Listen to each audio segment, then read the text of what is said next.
All right. 5, 4, 3, 2, 1. Hello. Good morning. Thursday night for us, Friday morning for you guys. Guess what? It's late again. It's actually Friday morning. Yeah, it's past midnight. Past midnight. Busy day. Yes, very, very busy. I don't want to sound like a broken record, but I want to thank everybody that ordered the book. You know, I want to thank you guys so much. Sharon and Melodia helped package it because you guys had a bunch of stuff to do too. Yeah, we've been busy. And it was 2 hours before 5. The post office was gonna close out a whole stack of envelopes I had to fill out, whole stack of books I had to sign, and Sharon and Melodia stepped in and got it done. And Here even I am to save the with day. us three, I barely made it to the post office. Like 20 minutes to spare. 20 now. minutes to spare. Yeah. And that's how long it took for him to do each one. Yeah, with our sloppy writing and all. Sorry, guys. If you got sloppy writing, you got sloppy writing, okay? Yeah. It is what it is. We're so thankful, though, truly. More orders came in after the fact, but everything that was pre-ordered and up to this morning, all of it went out, guys, so be expecting that soon. So anyways, then you guys went to do things and... Yeah, we had stuff to do. Yeah. Oh, and the second thing is maybe 2 hours ago, Eli's book became active. Amazon approved it, so you can order that on Amazon immediately. If you guys heard Eli's testimony, the book is revised, re-edited, and it's now an ebook. Amen. Yeah. So I'll put the link for that in the description, actually. So anyways, guys, today... interesting topic. Somebody had commented on yesterday's devotional. That's a good topic. He was asking, he had said he's been serving, he got saved the same year I got saved, 2004. Mm-hmm. And he wanted to know about what I thought about people that have served God. Literally, he said 10 years, 15 years, they were on fire. Like, they weren't just mediocre. They weren't just kind of on the outskirts. They were on fire for God. And all of a sudden, boom, they fall away and go back to the world. You know, and he said, and he wasn't saying this critically. He says, I say this, he goes, because my heart grieves for these loved ones that have fallen away. Yeah. You know, so he's not like, hey, what's wrong with you? He's like really, truly broken about it. And he wanted to know, have you experienced anything like that with believers? Yeah. You know, and I do want to say I have. Yeah, we have. You know, and it's unfortunate that we've seen it. Yeah, very often. I do want to say this though, right out the gate. It's not a black and white issue. It's not this or that. There's many reasons. There's many things to this thing that cause people to fall away from God. You know, unfortunately, and maybe we could share some examples of why some people leave. Like, how can they be on fire? It doesn't make sense. You know, but I do want to say that real quick. Paul talked about this in the Bible. There was people even back then that they allowed. Matter of fact, let's go deeper than Paul. Jesus said. Remember when he had the parable of the sower and the seed? That some seed falls on thorns. Some seed falls on the wayside. Some seed falls on where the rocks are at and there's nowhere for the roots to grow. Or the leaves choke it. You know, and I think it even goes back to that. Jesus was pointing at that very thing. Is that we all receive the seed of the gospel. But some of us, we allow things to get us wrapped up and choked up and fall away. You know, and then Paul, he's talked about leaders that because of the love of money, they left their faith. They left where they started from. They started in a good position, but because of the love of money, it drew them away from the Lord. Yeah, but it's truly not how we begin, it's how we finish. Yeah. It's how we finish the race.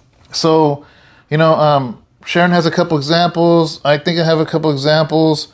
But I will say this, is that different people I believe it's different.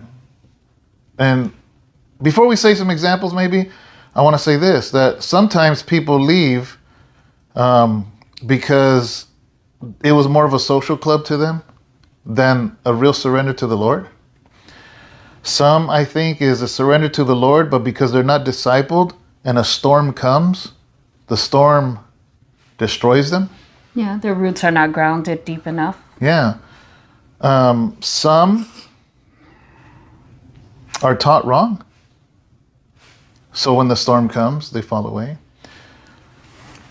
And some are actually destroyed by the church itself. You know how many people I have met that say, you know what, I love Jesus, man, but I will never step into a church again. And that one is quite often. Yeah, that's a lot of church hurt. Yeah, church hurt. Mm-hmm. You know, and all of these are reasons. Now, somebody might say, well, that's no reason to walk away from God, and we could agree on all that, but every situation is different. You know, some people can be pushed so far, and unfortunately, other people become a wall between them and Christ, because especially if there is no foundation of who they are in Christ, and it just creates a huge mess. You know, and sometimes I'll say this: were they even saved in the first place? Or did they get that hurt? Was it that bad that they walked away from the Lord? Because they're like, what is this? You know, I got treated better in the world, you know? And I think some that walk away, they have a conviction and they eventually come back. You know, and you know, it's a trip is sometimes I've seen people walk away, even recently, like nothing. Like nothing. Yeah. When I see that, obviously I don't know their thoughts, I don't know their heart, but I'm like, you never had Jesus, because how can you walk away? That's like, how can you walk, if you claim to love somebody and they walk away and you just nonchalantly whatever, did you even care in the first place? You know, so I don't think there's a perfect answer of why this happens. No, I don't think so either. I think everybody goes through different situations, you know. I think even people that have been in Christ even for a long time. I was sharing with you a moment ago as well. There can be somebody that is been serving Christ for a very, very long time, you know, that can be in the church for a really, really, really long time. And, you know, the church can be, you can be in the church, you can be serving in ministry for a long time, but, you know, it's so unfortunate that sometimes we can become so comfortable, and Christianity sometimes can be so cruel sometimes that we start to think that we're better than the world, and we forget where we come from sometimes, you know, and we forget to become that we're no longer humbling, you know, and we're no longer the humble people that we should be. And it's sad because we no longer see the world as a world in need, and we think like, you know, we're better than, and that's sad, because then we then live a hypocritical life, you know, and everything, and we then become very critical and very judgmental unto one another, and that's harsh, you know, because when we start becoming critical and judgmental towards our own brothers and sisters, yeah, what we do is we become cruel towards one another. We talk about one another. We become very lofty towards one another within the church. We become gossipy towards one another within the church. And what that does is when you are when you do that towards one another within the church, it becomes hurtful. And that what that does is it makes, it makes one want to leave the ministry. It makes one want to leave, the church. And when one begins to isolate themselves from the church, or one begins to isolate themselves from, ministry and the church and not want to be part of that. And I'm not saying leave God, but when they begin to do that, and it makes them go into isolation and be like, I don't want to, go to church anymore. I don't want to serve in ministry anymore. I can just, serve God from home, and everything. And sometimes that's what the enemy wants. The enemy wants, to isolate and everything and be like, I can be a Lone Ranger Christian, and serve God on my own from home. And, and that's what I'll do. Mm-hmm. But see, what happens when, when one gets, separated from the herd? That's who the lion goes after. Exactly. And the predator looks for the one that separates itself. And that's exactly what happens. Yeah. It's easier for a door to open up, for the enemy. It is so much easier, guys. We need each other. We need our brothers and sisters. We need fellowship. We need all of that. Where there's one or two or more gathered, prayer, we need to sharpen one another. We need the fellowship. We need each other, and it is so important. So that's another way that somebody can easily go back into the world when they're separated so easily, because the enemy can easily come on in an open door. And that's another way that a person can fall right back into the world, because it's so easily to be separated, to become prey for the enemy. And it's not done intentionally, but it's done unintentionally. And it happens in time. It doesn't happen right away. It happens in time. And, that was one example that I was sharing with David, because you don't see these things right away. But trust me, it happens. It happens, and it happens a lot more often than what we think. And those are red flags that we gotta keep an eye out, guys. Yeah. We gotta keep an eye out for. I think sometimes it goes again so many different ways. Like for instance, somebody could be in a church truly serving God, but there's gossipers in that church, and they will attack the person that is really trying to serve God. Yeah. Sometimes somebody is not really serving God, and then they get mad when rebuked. Yeah. And I'm just going to make up an example. For instance, say somebody comes to House of Rest, and I'm just making this up. I'm just making a story up. Somebody comes to House of Rest, is like, yeah, I like this church. I used to go to this other one, but they all judge me. Okay, so what happened? Well, they said that, I was talking to somebody's wife. Wow. And I just got really mad and this and that. So were you? Well, we were just friends. We were just messaging because we were bored. And, I'd get bored at night and she'd get bored, and we're just... And you got mad because they rebuked you? Is that right? Was it right that you were messaging somebody else's wife? Yeah. Oh.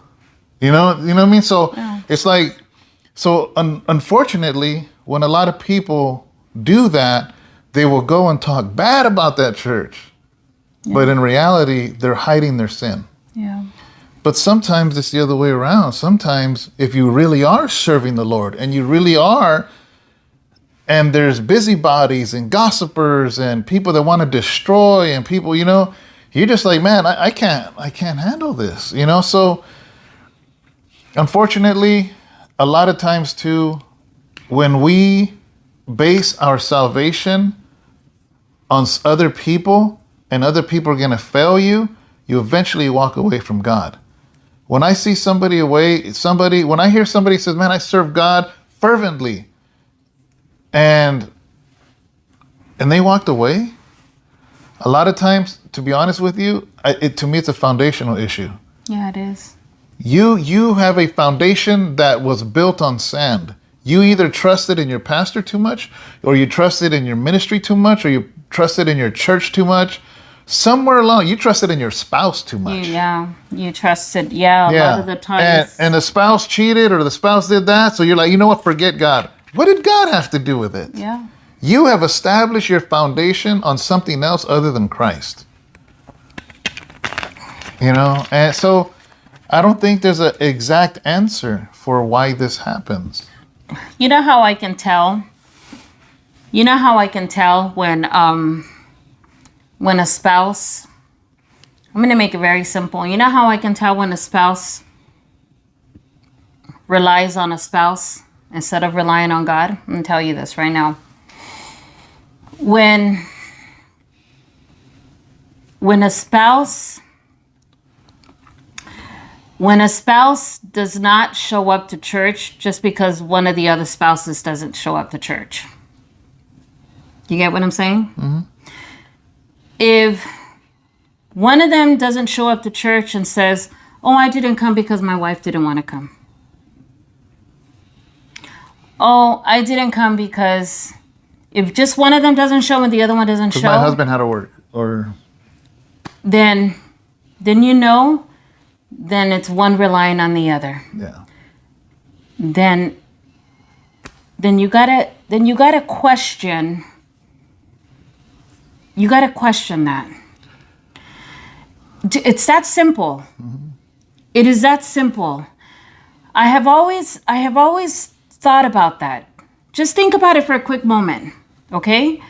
Think about it for a quick moment. If you are not, if I'm not feeling good, and we have to open up the church, if I'm not feeling good, should that keep David from going to church? Should that keep David from going to worship or going to preach? It should never stop him. Ever stop him. Why should that hold him back from going and doing what he needs to do unto the Lord? Never. Yeah. And vice versa. If anything, by all means, he better get himself over there, because you know what? He better be praying for me, because I need him to pray. I need him to hold down the fort and to be seeking God for me. Because it is his prayers. It is him that is going to be pressing in for this family. It is him that is going to be pressing in and be praying for his wife. And the same way around. Yeah. If my husband can't make it, guess what? I'm going to get up and I'm going to make sure I'm going to be outside I'm going to be out that door. And I'm going to get up and turn around and I'm going to go. It's going to be the other way around. So that is when you know. And there has been, those are things that we observe, we see. You got to see it. That's one thing. That's the way you know. That's the way you know, guys. No, I agree completely. Let me remind you of something. When you pass from this world, which you will, and I will, and you will, all of us will. I'm not going to be standing before God in front of Jesus for you. You are going to stand alone before God. Yeah. You will have to answer for yourself. I will have to answer for myself. I cannot be in front of the Lord and him say, why did you not serve me? And I'll be like, well, because Sharon. He'd be like, what does that have to do with anything? Yeah. That is not admissible in this court. In this court, I'm asking you. And what I have seen many times, unfortunately, I hate this. I hate families that fall apart. But when I see a spouse, say, cheat on another, And this one was, as far as I knew, serving God. Yeah. I thought she was serving God. I thought he was serving God, but one of them cheats. So obviously they weren't right with the Lord, and they go and move on. But now this one stops going too. Yeah. I ain't talking about church. I'm talking about going into the presence of God. And I'm just like, I gotta ask, were you serving God this whole time, or were you serving your spouse? Yeah. Was your spouse your God? Because I don't understand. You know, I was talking to Eli Contreras, the one that has the book and the one that shared, and he said something. He was just there a little while ago. That boy got some wisdom. He's got some wisdom. And he said something to me the other day that, what was it again? Oh, man. Oh, yeah. I'd never heard anyone say this. He said, I don't like being part of ministries where they real quick, we're ministering to the homeless, and right away they want to start to cast demons out of them. He goes, that is dangerous. And he goes, because he goes, if you're not going to bring them salvation, if you're not going to disciple them, why are you going to cast demons out if the Bible says that it'll come back 7 times worse? Yeah. You know, and I have no idea why I'm tying this to this. So let me keep going for a few more seconds. But it made me really think about that. You know, it really, truly did. You know, this whole thing, standing before God, is a very serious thing. And walking away from God is a very serious thing. You know, and we can't take those things lightly. You know, and everything that you do unto him, we cannot take lightly. Yeah. Yeah. You know, and my biggest fear is to face God someday and have to answer if I preached in a way where people relied on house of rest, or people relied on their husband or their wife instead of relying on Jesus. You know, and then for them to cause to walk away from God. You know, and I guess this is why I'm saying this, because he said, how can we go and deliver them and not give them Jesus?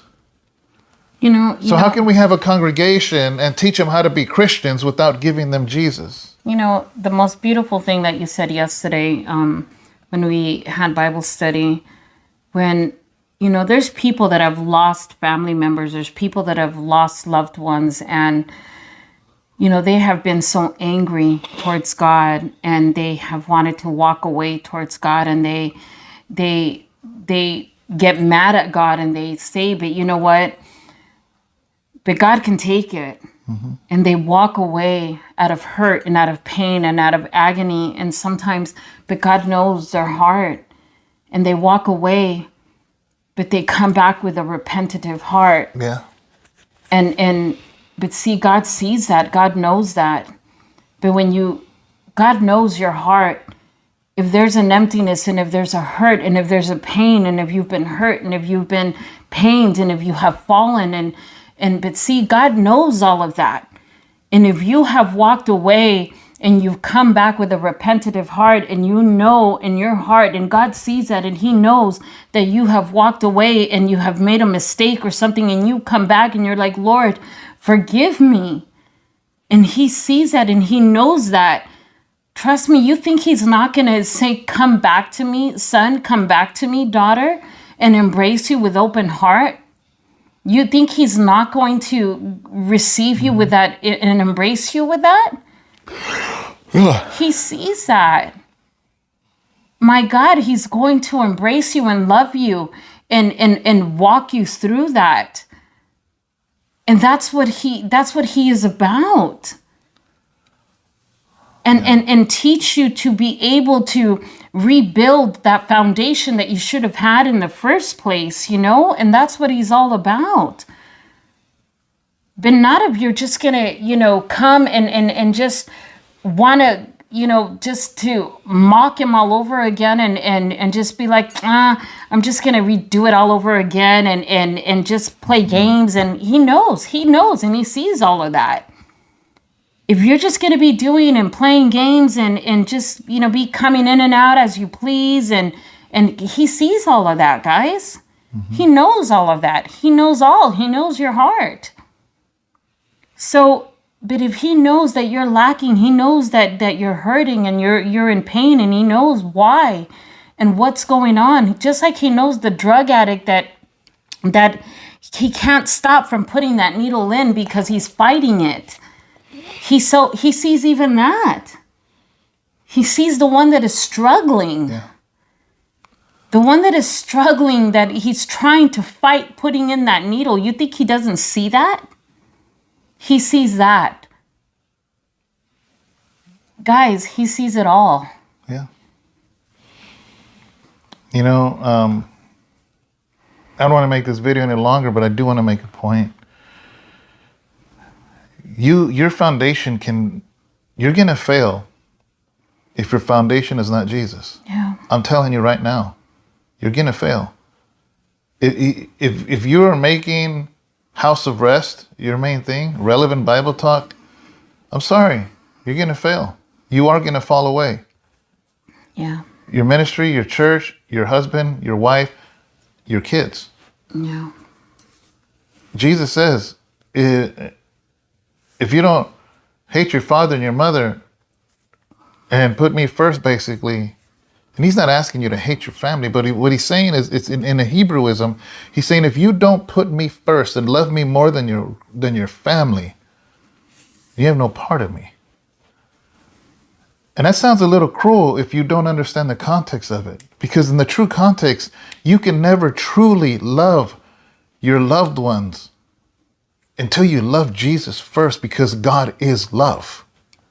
He is love. Yeah. He doesn't have love. He is love. He's that agape love, that unconditional love. You have to, all of it. If you put money, career, your health, your good looks, your whatever it is your foundation is on, and you're trying to follow Jesus through that. If you're trying to follow Jesus through your flesh, I am telling you right now, you will fall away. You will go back to the bottle. You will go back to the drugs. You will go back to cheating. You will go back to whatever it is. I'm sorry to break it to you, just straight up. But if you set your eyes on Christ, you will stand through tribulation. You will stand firm, because Jesus is the rock. There is no other rock, only Jesus. That's it. Put your trust in him. Put your faith in him. Put your life in his hands. Let yourself be hidden in him, because I'm telling you, there is no other way. You might play a Christian, act like a Christian, whatever, but eventually you're going to fail. When you do that, there is nothing. There is no darkness in this world. There's nothing. There is nothing that can ever come in between you and Jesus. There's nothing. Nothing. Matter of fact, Jesus says, no one can pull you out of my hand. Yes. You know how you get pulled away out of his hand? When you walk out of his hand. He says, I will never leave you nor forsake you. He's not a man that he lies. If he says he will never leave you, guess what? He'll never leave you. Amen. But you can leave him. So guys, like I said, I think we made some good points, great points. And we just pray, guys, that, we like you to glean off of our channel, but don't ever make us the center. And I know most of you guys don't do that. You guys know better than that. But I'm just saying, I know you guys love Jesus, but maybe there's some new people listening and they really like this channel, and we are so grateful to you for liking this channel. But we're a supplement. We're a supplement to Jesus. He's the main thing. He is. He's the main course. And he's your filet mignon. Yeah, he's the center. He's the center. We're just we're the flavoring on the side. That's it. But he's the course. He's like that song, Jesus be the center of it all. I never heard that song. Jesus be the center of it all. Yeah. Such a beautiful song. So yeah, guys. What else? What else? I did real quick as we're ending it. I did a great Zoom call with Paul from LA Times, and he's gonna put that out. I that's think awesome. probably today for you guys. That was a great little conversation we had. Eli is heading to Las Vegas to minister. Yeah, let's just keep him in prayer for traveling mercies. Yeah, he's leaving Friday, which is today for you guys. He's leaving for a few days, for a week, I think. Yeah. You know, he's going out there. So, yeah, pray for him. He's going to be doing things out there. So, if you're from Vegas, comment on here. Let us know. Amen. And that's pretty much it. You know, we'll see you on Sunday. I'm excited to preach, and we'll be seeing you. All right, guys. We love you guys and enjoy your day. Have a beautiful, beautiful, blessed day, guys. Alrighty. All right. See you Bye. guys later. Bye-bye.